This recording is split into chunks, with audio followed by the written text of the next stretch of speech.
Hello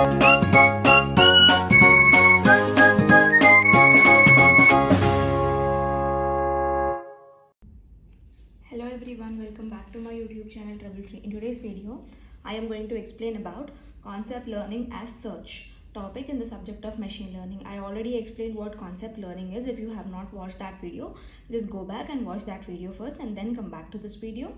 And as I say at the beginning of every video, for this video also I want to tell you one thing.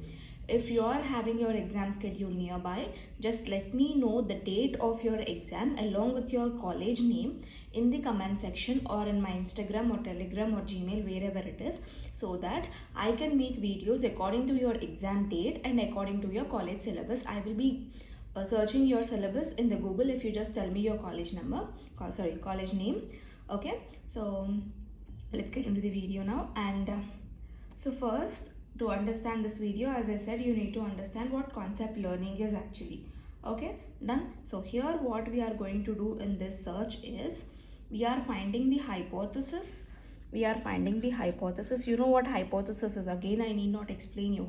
If you are following my videos right from the beginning, the word hypothesis is very familiar for you. Hypothesis is nothing but assumption or an imagination, you know, that is called as a hypothesis that will best fit the training example. So we need to find out the hypothesis among all the hypotheses we have.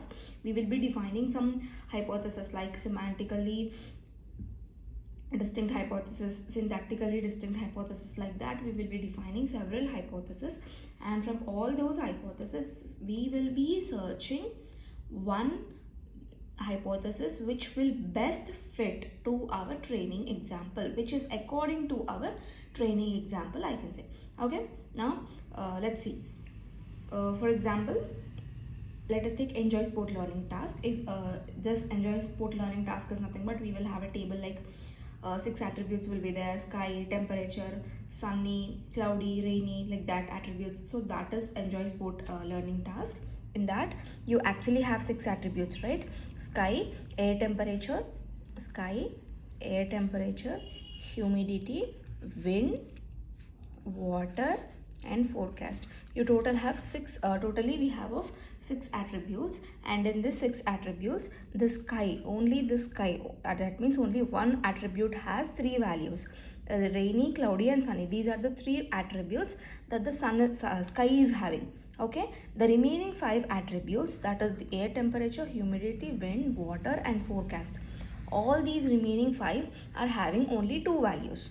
Okay, so but the sky has 3 values and the remaining are taking only 2 values. Okay, done. Now what you have to first do is you need to calculate the different number of instances that are possible.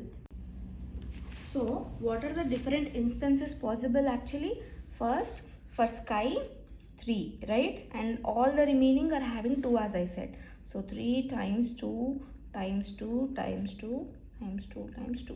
1, 2, 3, 4, 5, 6, done.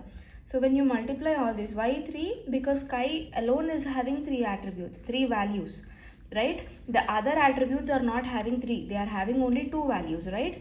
So 3 times 2 is for all the other. That's why 5 times we multiplied with 2. So what do you get then?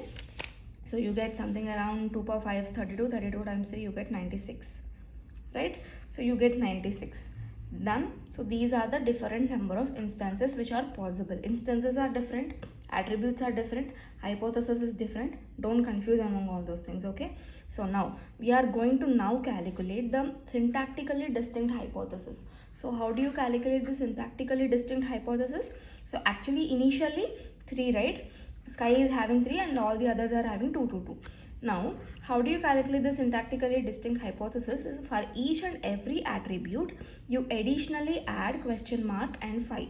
What do you mean by question mark? It accepts any value, right? Question mark accepts any value, which is nothing but you can say most general hypothesis, and phi is nothing but it will reject all kinds of values, which is nothing but the most specific hypothesis, right? So for example, how you will be getting the training set, as you will be for sky right now, you'll get phi, you will get rainy,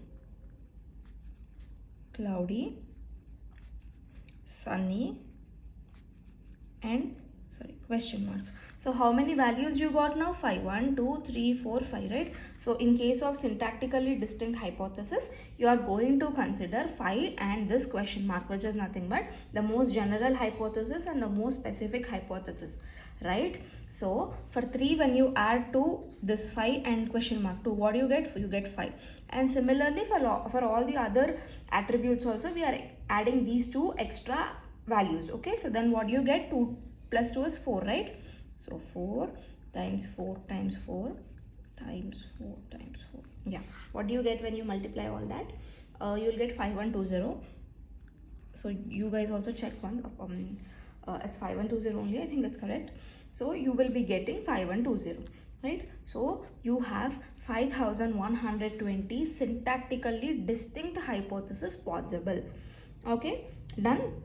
Now we are going to calculate the semantically distinct hypothesis also. So what do you mean by semantically? Syntactically you understood, right? Apart from the values which are given already in the table, you are additionally adding 2 more, that is the most general one and the most specific one. Now what you'll do is the null is nothing but the 5 is nothing but what? Most specific hypothesis, right? So instead of adding that to each and every attribute, we take that as common. That means 1 plus, now 5 is taken out. What is remain? Rainy, cloudy, sunny, question mark. That's all, right?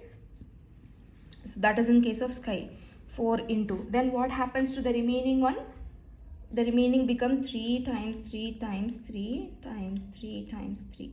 Why? Because the remaining attributes are having 2 values and an additional value, that is the question mark, which is nothing but the most general hypothesis, right? Guys, don't get confused. This is very simple concept, right? So here what we are doing is, instead of adding null to each and every attribute, we are taking null as common and we are representing it as 1 plus 4 times 3 times and when you do this calculation, you will be getting 973. So this you get 972 and plus 1 you get 973. Okay, so what did you do now? You got different number of instances possible, you got syntactically and semantically different hypothesis, right? So now what you have to do is, among all the syntactically and semantically different hypotheses which you have got, you need to find out which one will best match your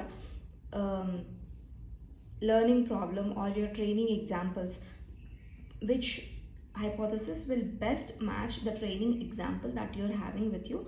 You need to pick up that hypothesis and you need to go according to that. Okay, done. So this is what we do in concept learning as such, right? So here that means we have total of 5120 syntactically distinct hypothesis you'll be getting. Like it can be anything. It can be a question mark, sunny, windy, rainy, cloudy, and a null value, or it can be a question mark, all question marks, like that. It can be anything. So among all the different hypotheses you got, you are going to select one which is almost much closer to your learning training example, okay, or to your learning problem. Okay, done. So this is what we do in concept learning as such, right? So this is very simple one. Try to understand it in more clear way. Done. So that's all for this video. If you're still having any doubts apart from whatever I've explained in this video, feel free to ask me in the comment section.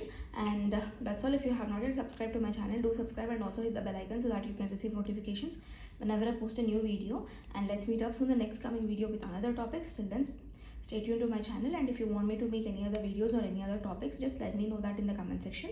I'll definitely try to make videos according to your suggestions for sure. And thanks for watching the video.